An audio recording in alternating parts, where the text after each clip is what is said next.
Hello, hello, hello, and welcome back to the Summer 26, a global soccer showdown with myself, Gary Stryker, special guest Zach Lowy, and the Qooligan, of course, who's I could say just Portuguese-inspired cup as the Portugal game is going on as we speak. Portugal is playing. Ronaldo is hopefully shanking shots left and right, and I'm drinking my morning coffee out of a Portugal mug. So wow. I would like to clarify this. No way implies that I am supporting Portugal in this World Cup because, as everybody knows, I bleed Oranje. So not going to happen. But still, Zach Lowy's here. Why am I talking, Zach? Yeah. I know, Zach. Wonderful to have you. Who is in Los Angeles? Yeah, or should we call it Terrangelis? Right. Yeah, I don't know why you said everyone knows about you supporting Irania. I never knew about you supporting Irania, so it's definitely news to me. Oh, you didn't? Oh, well, I didn't know you haven't been listening to the podcast. In fact, yeah, I'm sorry. Yeah. Big ik ben hartelijk van de Nederland. So you're going Iran for and Netherlands when they play each other in the playoffs. Yeah. Yeah. What can I say? I like contrast. Indeed he does. Super. Well, Zach, we'll get into, I know you've been covering a bunch of stories for us, and obviously you've got content up on hooligan-soccer.com, which is obviously wonderful to see and have you as a contributor. So thank you for joining us. So first of all, I think let's just start off and talk about yesterday's, how good was yesterday's spectacle in terms of superstar strikers turning up and just outdoing each other and then the GOAT of all GOATs of the GOATs steps up and just basically says, boys, step aside. This is how you do it, right? You know, we're talking about, of course, Lionel Messi, hat-trick, becoming the joint all-time top World Cup scorer with Miroslav Klose, and the way Argentina played yesterday. There's this, I mean, they really look very good, but we'll talk about them in a second. And then, of course, France, Norway, and then I know Qooligan, you and I were sort of derising the Austria-Jordan game and saying who the hell would want to go and watch that. Turns out it was actually pretty good. It was actually pretty entertaining. Yeah, hold on.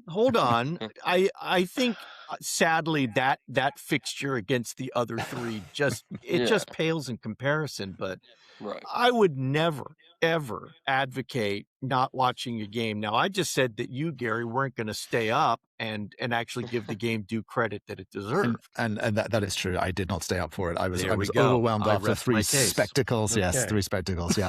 Zach, why don't we shake up the conversation thread here as well? So tell us. Let's start with France Senegal yesterday. Obviously, I'm assuming you watched that game and obviously caught it as well. What's your take? What do you think, France? Are they going to win this? Like, what is your take from it, from someone who's on the inside? So I'm not gonna lie, I saw the highlights, not the game. I was grabbing lunch with my cousin, and then I went into the Pacific Ocean and was going on a swim. So I didn't see the full game, but I did see the highlights, and I just think that it kind of confirmed what I've been thinking for a while, that France, they have they probably an unparalleled attacking arsenal. Michael Olise, Kylian Mbappé, so many incredible players who are capable of just imposing their will. And yeah, Mbappé, what a performance. I think it really shows, no matter what you think of his time at Real Madrid, he is one of the greatest World Cup players of all time. He's going to be able to be a threat against every single one of the other 47 defenses. I definitely consider France to be one of the favorites to win this World Cup. And if they are to win their third star, they're going to need Kylian to be at his best. Mm-hmm. Yeah. I agree with you entirely. It seemed like what was interesting, and if you watch the highlights, I don't know if you caught this, and Qooligan, I don't know if you caught this as well, is I'm also really enjoying the the dynamics between the Fox Studio hosts of Thierry Henry, Zlatan, and then Alexi Lalas. And basically you have two megastars in Henry and Zlatan, and then basically the sort of the former US players who are sort of there just to sort of obviously tick boxes and make up the numbers. But Zlatan absolutely eviscerated. I'm not sure if it was Alexi Lalas or Landon Donovan, but one of them said basically the French were quite arrogant in the way they were pretty casual, and he came out and just absolutely humiliated them and said they're not arrogant, they're confident, and basically ignorant people say that's arrogant. So I was like, very Zlatan, classic Zlatan thing. Even Rebecca Lowe couldn't sort of contain her excitement and hilarity to it. But yeah, I don't know if you've been tracking this, but it was very funny. I saw that. It was a characteristic Zlatan comment, both pointed, short, and nasty, which is very close to what he is. It's funny. I think he also, in addition to being a black belt in at least two different forms of martial arts, is also apparently a black belt in insults. So well done to Zlatan on that. You know what's really interesting? I'm not as bullish about France as the two of you, and I'm going to give you a couple of reasons why. One, there's and I will caveat that with there's no denying that in the second half France were a team transformed, but that first half was a warning bell because they were not good. They were shaky. No matter how you define goodness on the pitch or anything, they were not good. And really, Senegal handed them a perfect opportunity to come back by not being as ruthless as France were in the second half. Senegal needed to have that ruthlessness in the first half.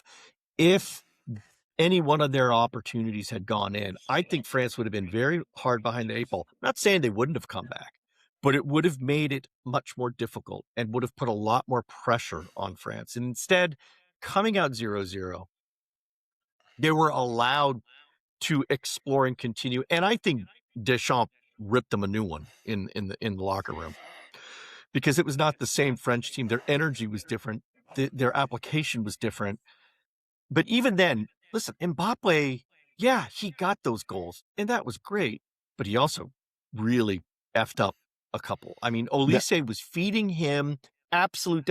I mean, he was like a mother bird barfing into a baby bird's mouth, and Mbappé was missing it. Come on, man.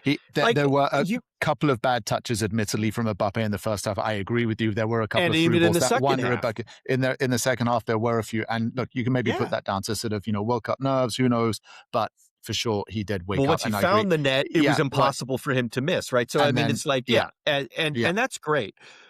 But that first half shows that France has the capability to be human just like all the rest of them. They have the ability to play down like Spain. They have the ability to, so it's not, it wasn't perfect. Mm-hmm. But yes, they're still a favorite. There's no denying it when you've got a team like that. For all of Mbappe's finishes and for everything along those lines, the only person that stood out to me was Mr. Olise. He was, his passing is so next level. His vision is so insane.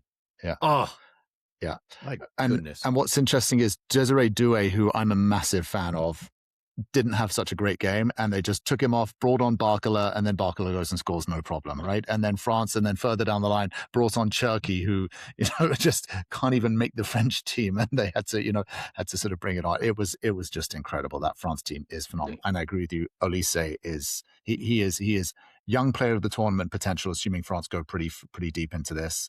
And then also if France go and win this, he could be Ballon d'Or material. He could be Ballon d'Or material, if not should be Ballon d'Or material, because he is that in form at the moment and that impressive. We'll get into the politics of the game a little later. That's fine. Yeah. Zach, how about what about the Norway game? Did you get a chance to watch the Vikings? I got a chance to watch some of that. I thought, Iraq did a good job of hanging in there. I was actually quite impressed with their competitive resolve. But ultimately, I felt like Norway's superior individual quality was going to be the difference, and that's eventually what happened. And to be fair, Iraq kind of shot themselves in the foot a couple of times with some very poor issues in possession. So I do think that the scoreline was a little bit misleading, but that's what happens when you have a freak of nature like Erling Haaland, as well as some very good players who are sort of bubbling under, the world-class level. Players like Antonio Nusa, Martin Odegaard, Julian Anderson. I mean, this is just a brilliant Norway team. Uh, it's incredible that it's taken them 26 years to get back to a major tournament, but you get the sense that all these players, they kind of have the mental fortitude to handle themselves in an occasion like this. Yeah, I think well said. Yeah. Absolutely. Yeah. No, Yeah. I agree. I find it interesting that on a day that we're celebrating all of these star strikers, and Mbappé, who got a brace, and Erling Haaland that we just mentioned, the goal bot Erling Haaland also got a brace. But let us not forget that Ayman Hussein for Iraq also got a brace. Sadly, it was a brace, one for his team, one against his team, but he did score both goals. Yeah. Let's be honest. Right? I think that's a lot harder to do than he score an should- actual brace. I think that's he Thank deserves you. some credit. Thank for you. that. Let us give props to Mr. Hussein from Iraq for a rare achievement where he scored for both sides. So I'm sure that has not happened very often in World Cup history. So well done. It was really sadly good. What was amazing about Haaland though as well is his work rate. I know he's a superstar, but he was an absolute hunter. Yeah. He was just chasing everything down. Yeah. And I know he does it for Man City, and we see it all the time as well. And I'm just surprised each time I see it, because you're used to these strikers tailing off a little bit, but even sort of 70, 80 minutes, he's still pushing, he's still hunting, he's still going for it. And it explains why he's got more goals than games, I think, for Norway in his international career at the moment, which is ridiculous. And I mean, that second goal is a classic example of that, right? Yeah. I mean, Iraq was just a touch too slow. Mm-hmm. And it was you got the feeling that Iraq finally got the understanding of how the terror that people felt when the Vikings came up the river. Right? They're like, oh no, here he comes! They could see the top of the longboat coming up the river, and you're like, oh boy, we're going to be in for a long afternoon.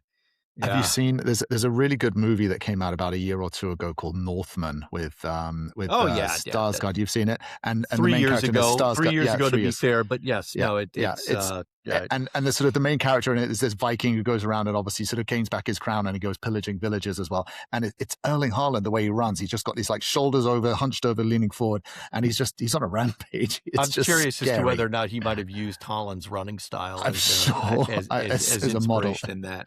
It probably is, because it's intimidating. It really is. Yeah. But okay. But it is true that Norway is much more than just Haaland, and I think he gets he pulls so much focus, he gets so much of the attention, media attention, that you do forget that there are these remarkable support. I will call them supporting cast, because that's really what they are. But Nusa, I'm glad that you mentioned him, Zach, because I was absolutely enamored with that guy. He was, again, pacey, aggressive, niddling, and his crosses were fantastic as well. Yeah, he looked very good. Yeah, agree more. Okay, yeah. I mean, look at this. Yeah, I mean, 21-year-old from Leipzig as well, right? Yeah, so he'll probably. Oh, he's if he continues in this vein and Norway goes far, you will look at Leipzig's going to have a tough time. Leipzig has they've got a lot of young players. Diamande as well. Players. Yeah, they're gonna cash in. It's called a liquidity event, I think, at the end of the World Cup. That's what's going to happen, for sure. Yeah, for sure. Yeah. Okay, Zach, why don't you lead the way then on Argentina and the Messi show last night? Tell us what I'm assuming you got to watch this one. I hope you had a beer in hand, had some in an Argentinian themed bar, and with all the porteños as well, and going nuts, I hope. I had 2 beers. I had some enchiladas, and I was live blogging the game in Spanish for FOTMob. So I was working, didn't get to have a full on just enjoying Messi, but yeah, what a performance. I felt like Argentina and going up against Algeria, I was expecting it to be a tough game, right? Algeria going back after 12 years to the World Cup, some quality players. But and it was a fairly kind of start, very energetic start to proceedings. But yeah, what we saw was just Lionel Messi at his very best. And quite frankly, anybody who watches Major League Soccer on a regular basis would not be surprised by it. Uh, I was just blown away by how efficient and effective he was. But, you know, I think the other big story is just how much better these Argentina players perform when they've got Messi on their side. Players like Thiago Almada, who's had a pretty underwhelming debut season at Atletico Madrid, just totally delivering a phenomenal performance. Players like Alexis McAllister coming off a really down year with Liverpool, and suddenly he plays in an Argentina shirt and he just snaps it back into life. So that's why I think that this Argentina team, it's going to be a threat no matter what. As long as Messi is fit, they are going to be such a tough team to beat. This is a team that, in addition to having the greatest player of all time, they've got a really strong unit. They don't concede a ton of goals, so they're going to be competitive no matter what. Above all, I think we've seen from Argentina evolution, not revolution, right? They've sort of tweaked a few positions here and there. That some younger players like Almada and Paz coming in. Um, but the majority of this team has been together, playing, training, sweating together for the past 5-6 years. And I think that experience, that chemistry, you cannot underestimate that. Um, and yeah, I just think that it's a fantastic team who, yeah, they obviously know how to win 3 straight major trophies. And I also think another thing that really stands out is the depth, right? They can hurt you in so many different ways, whether that's Julian Alvarez or Lautaro Martinez up top, whether that's like you just look at the midfield. You can, go with some experienced players like Rodrigo de Paul or McAllister or Enzo, and also go for some more dynamic young guns like Nico Paz, Valentin Barco. And even if the defense might be their weakest link, I still think that uh, the overall cohesiveness of the unit is going to minimize those individual vulnerabilities and make this team one of the strongest contenders in this World Cup.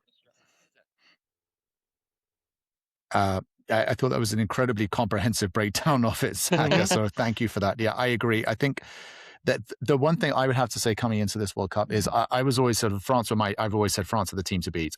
After that performance yesterday, now admittedly it was against Algeria, who maybe are not the strongest competition, and we'll see as they get further into the team.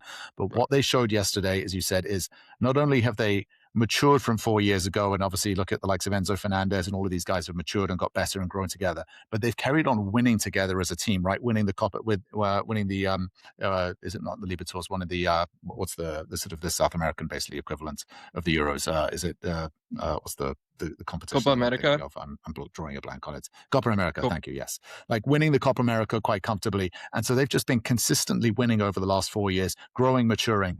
But they really did play together as a team. I know, as you say, they've got that bright shining star in Messi, but I mean, I really was surprised by De Paul's performance last night. That first pass that he put through to basically set up Messi, that pass.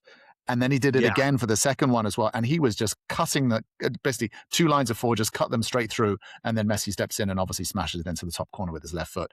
I thought Rodrigo de Paul was great. I know as a Chelsea fan, Enzo Fernandez, I'm a huge fan of Enzo Fernandez, probably going to Real Madrid. But again, from young player of the tournament, last tournament, to winning the Club World Cup, again, winner all the way. I have changed my position here, and I think Argentina are the team to beat as well. And I think we're probably going to be set up for another France-Argentina semi-final, hopefully, and we'll see what happens. But my God, Argentina looked so good last night, so good. And then on top of that, Messi just smashing records, 6th World Cup, joint cup goal scorer. He'll go on and sort of go and get more. It was just an incredible just way to cap off the evening. And that's after those 3 amazing games. I didn't have any more energy in me to go and watch Jordan against Austria, unfortunately, to the Austrian people. I'm sorry, sorry, but I'm going out to to be the West contrarian Coast on this one yet again. That's right. West Coast is West Coast, best coast. I mean, it's all sure. true. Sure. Okay. I do hate to say this, but Argentina was not all that in the side of fries. Go on, let's hear it. I'm going to tell you. So here's, you know how I like to put you on the spot, Gary, with stats that I know you haven't researched, but I of course not. Let's hear it. Yeah. Who had more touches in the opposition box? I'm gonna guess Algeria.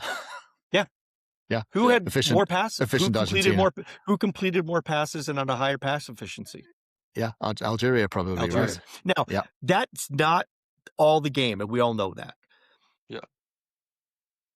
The reason why Argentina did so well, and I hate to say this, and I hate to call out names, is because of Luca Zidane.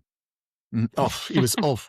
I mean, I'm not going to say that. I'm not going to say that Messi did. He earned his hat trick. There's no denying it. The shots were good. There's no denying it. That run that he did, that's all fine. It was 4th appearance for Algeria, right? Yes. If Luca Zidane is not in goal, it's a 1-0 game, and we're having a very different type of conversation. Oh my God! You're not wrong. I have to say it. You're not wrong. You're not wrong. And especially, I don't know what that sort of, I think he broke his jaw or something like that. And look, is he a name and all the rest of it? And they took it. There was a clip to Zinedine because he was obviously in the stadium in Kansas. And there was just a moment where he was just shaking his head. And he's like, you've let the Zidane name down. And Zidane wouldn't fall to this level, you could see, right? But I agree. Qooligan, you're right. He was not a strong goalkeeper. He is not a strong goalkeeper. That is for sure.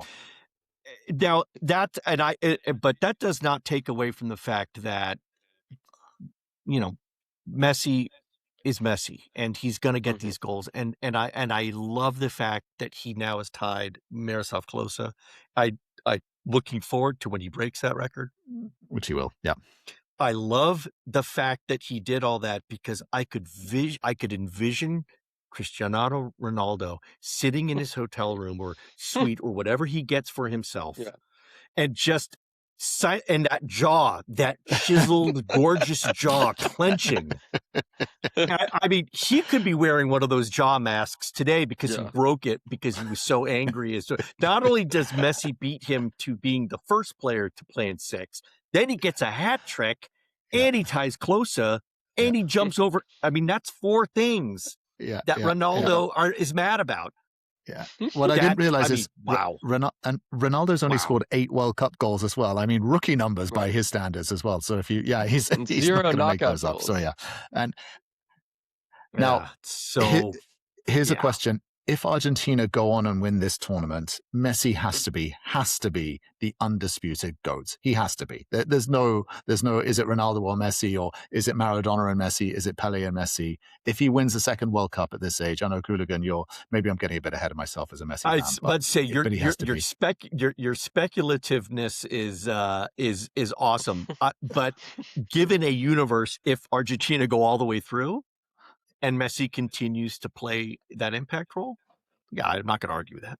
Yeah. But we can discuss that another time. I don't think there would be a lot of arguments against that, to be fair. But I don't know, Zach, do you have a different opinion?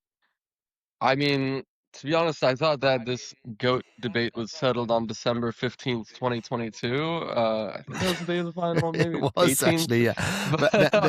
I feel like anything there's still resistance. Right, there's still resistance. I mean, I don't know. Maybe if Cristiano were to somehow start playing well for Portugal, which he hasn't done in 7 years or something, and actually win them this World Cup, maybe he could have an argument. But I mean, I think that Messi is just so far ahead of any other player, in my opinion. And I think whatever he does this tournament at 39, it's just kind of icing on the cake. But yeah, to your point, Q, I mean, and I was having this debate with my uncle. He's, Argentina, they don't, like, you watch them and they don't always look like the most aesthetically pleasing team. They know how to suffer, they know how to struggle, and but I think that can sometimes be more of a positive than a negative, right? Like, obviously they've had to go through the Copa America, they've had to go through the CONMEBOL eliminatorias, which is, arguably the most difficult qualifying phase out of all the continents. So they know how To to be fair, though, like Zach, win. just to jump in there, Sorry. just Go ahead.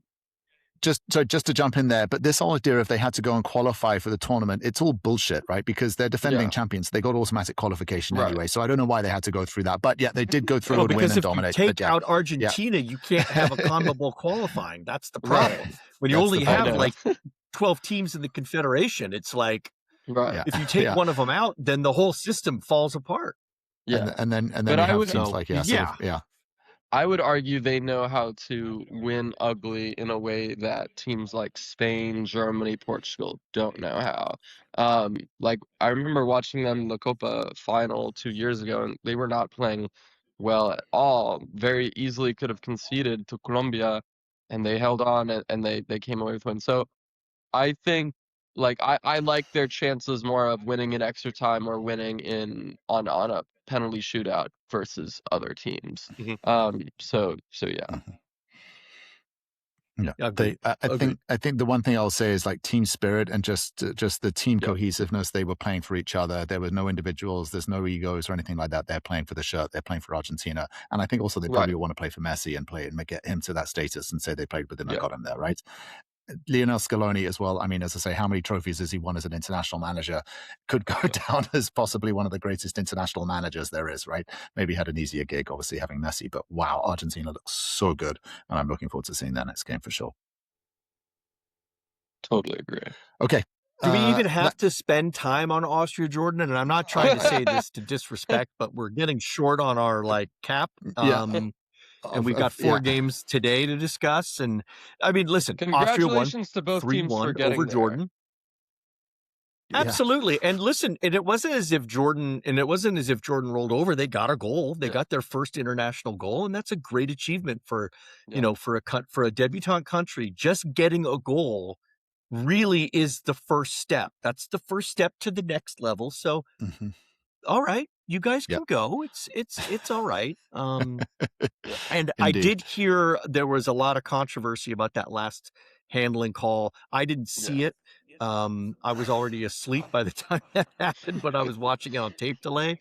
I hate to say it, but I look when I do look at statistics. I don't read too much into it, but I mean, Jordan had the exact same amount of shots and the exact same shots on frame. So there was something else that was at play there.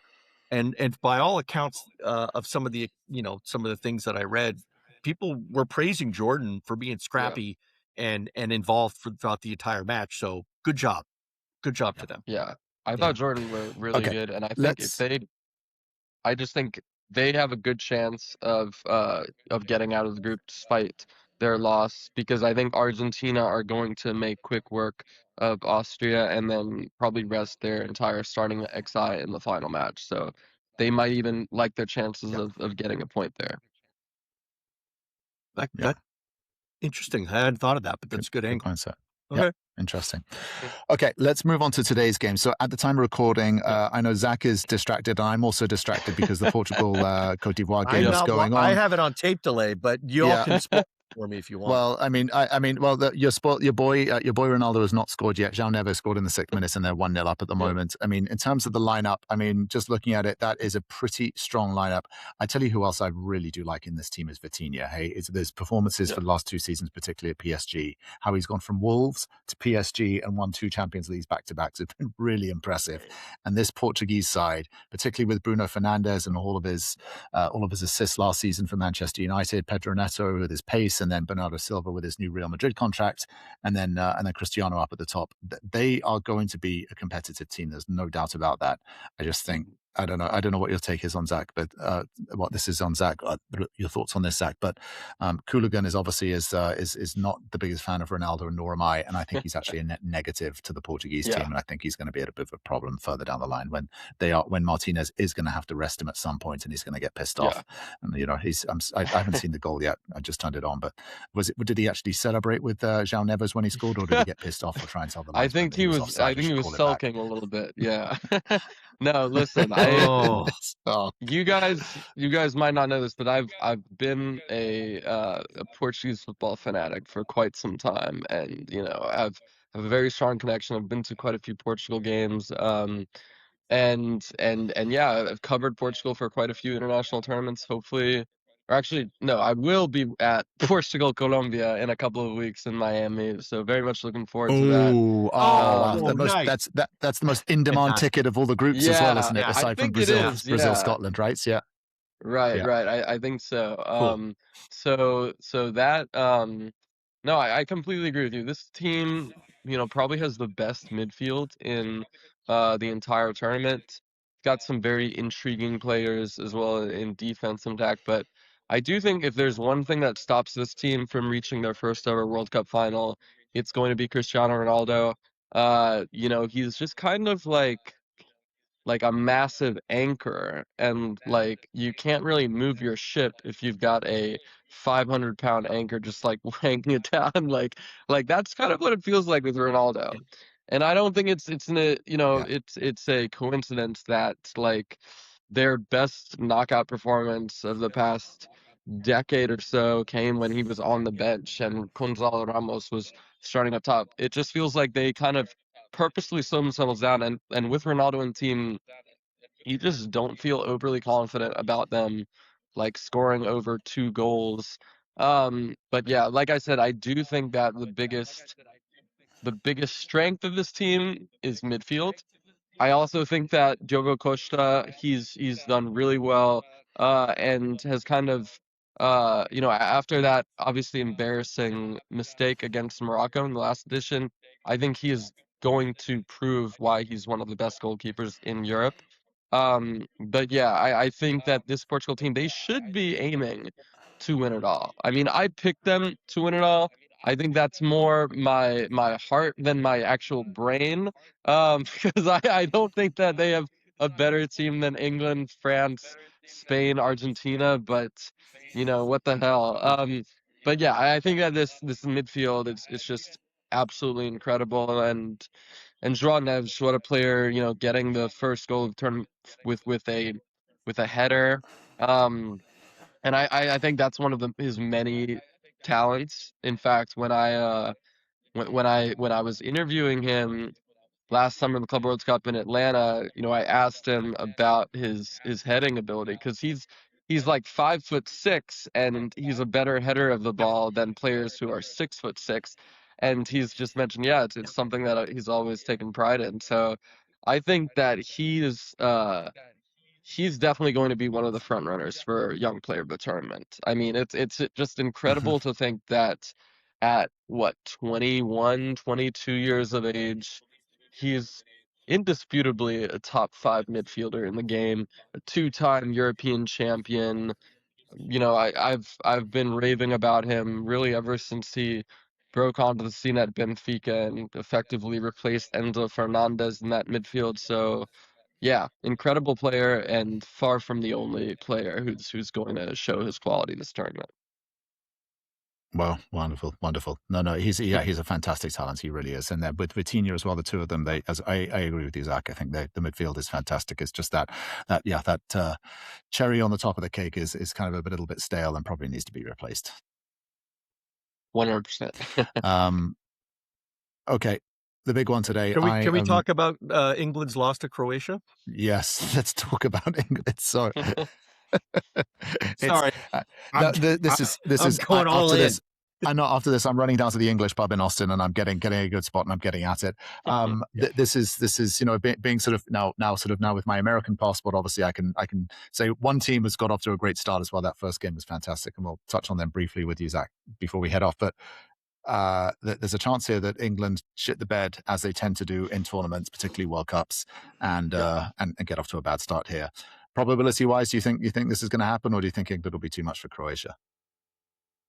I think they'll probably be too much for Croatia, but I do think that it'll be a fairly even-handed game. I think Croatia, even with so many of their best players, no longer in their prime, this is still a very good Croatia team, who obviously they've been one of the best teams in the World Cup the past few years, right? Coming off a silver and a bronze medal. But I do think that this England team has so much quality, and I also think Thomas Tuchel has so much potential to just rotate his pieces around and keep them fresh. Um, but I'm really intrigued to see what exactly happens with his lineup. Like I feel like Tuchel is still sort of trying to figure out his best team. Obviously, he hasn't had the chance to compete in a major tournament yet. So very intrigued to see what happens, and certain players who I kind of feel like Tuchel isn't fully convinced by, like Jude Bellingham. Like I'm intrigued to see what happens there. Is he going to go with Bellingham in the lineup? Is he going to go with someone like Morgan Rogers? He just has so many options. So I think that's probably the biggest strength of England, just their depth. Like even if they're losing like 1-0 to Ghana in the 80th minute, like Tuchel is going to be able to bring on 5 world-class subs and be able to turn them around, and it's going to be very hard for teams to compete with that. So I do think that this England team is by far one of the strongest teams in the entire tournament. Obviously, they've been consistently knocking out the door, try to win their first trophy since 1966. I just feel like it's only a matter of time.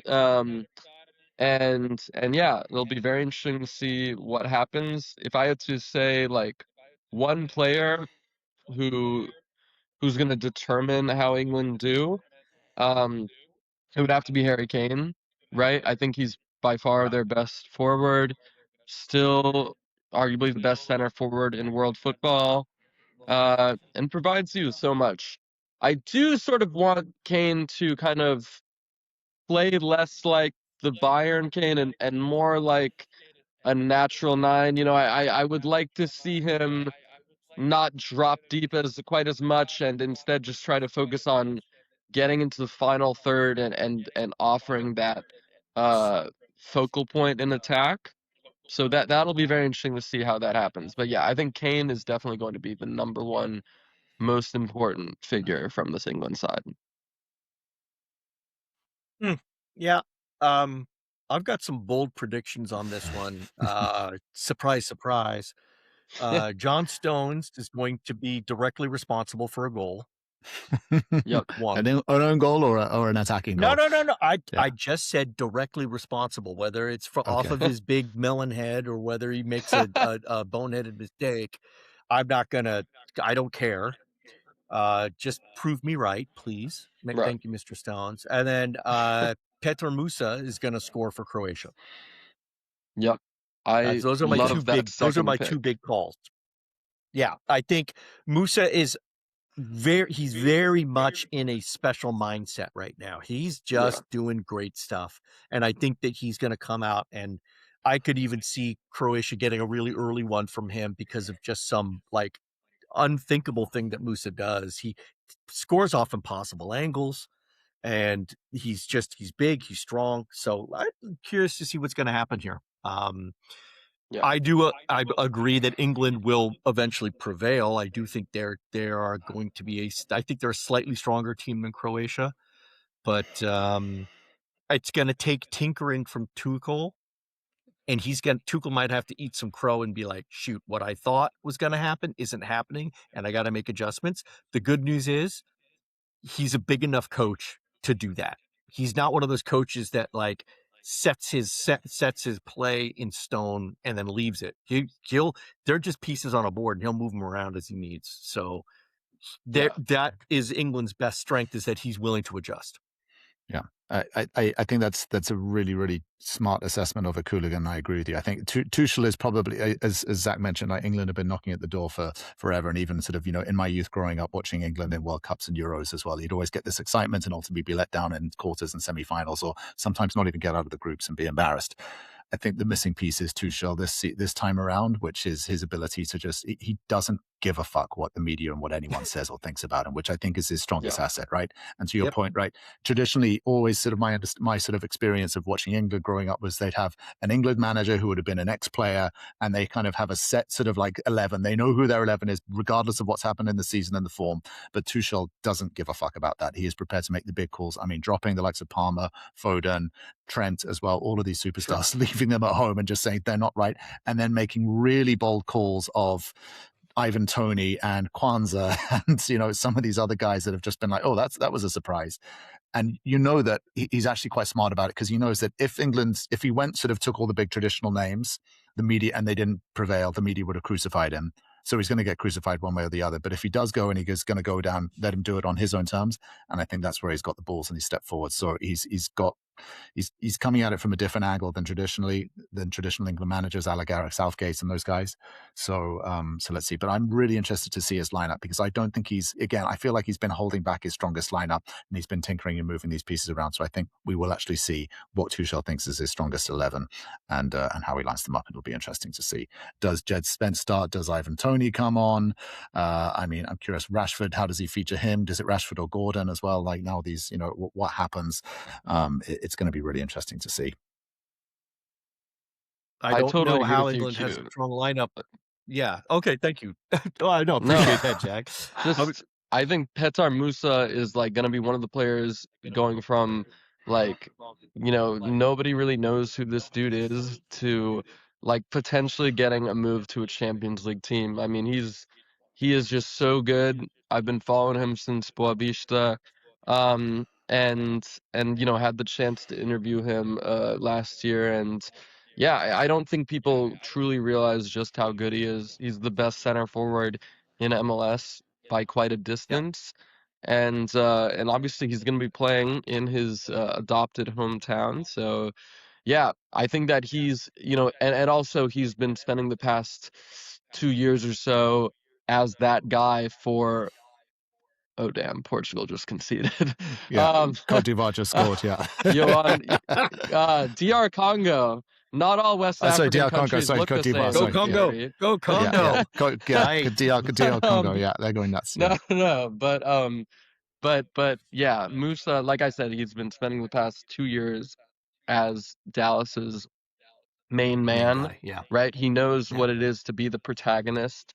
And yeah, I just think that the moose is going to be loose. So stay tuned for that. Oh, that's the quote. There it is. That's the hook. There's soundbite. I love it. Wonderful. Yeah. Guys, well, listen, we're bumping up on time. I know we didn't really have a chance to cover Ghana, Panama too much as well. I expect Ghana to probably prevail in that one as well. The Black Stars, the Black Stars should be there. Zach, do you agree with that one, or do you think Panama, being with your Latin American connection, do you think Panama could surprise Ghana? Oof, that'll be interesting. I was kind of hoping for a Thomas Partey own goal, but I guess that's not going to be possible now. No, I think I expect that to be a fairly high scoring game. Actually, I think that Panama are going to play with a lot of passion. Back at this tournament after 8 years. So I think that we'll see goals from either side, and I would expect Ghana to come away with a win. Let's say like 4-1, 4-2. Yeah. Okay. That tracks. Wonderful. That tracks with my thinking. Yeah. Okay. And then of course, fantastic. I think, and then Colombia is going to absolutely run through Uzbekistan. And a whoop ass on Uzbekistan, and poor Kusanov is just going to be like, oh lordy, God, get me back to the Premier League and Man City to play for a stronger team. Yeah, exactly. Yeah, but we'll see what happens. So. Wonderful. Well, listen, guys, we are up on time. Zach, thank you so much for jumping on. We'll love to have you back on as well. Really appreciate your inputs and take. And yeah, Qooligan will be back tomorrow, and hopefully England will have 3 points, and Portugal will have none. Let's see what happens. Okay? Miracles can happen. All right, guys, take care. Thank you. Peace.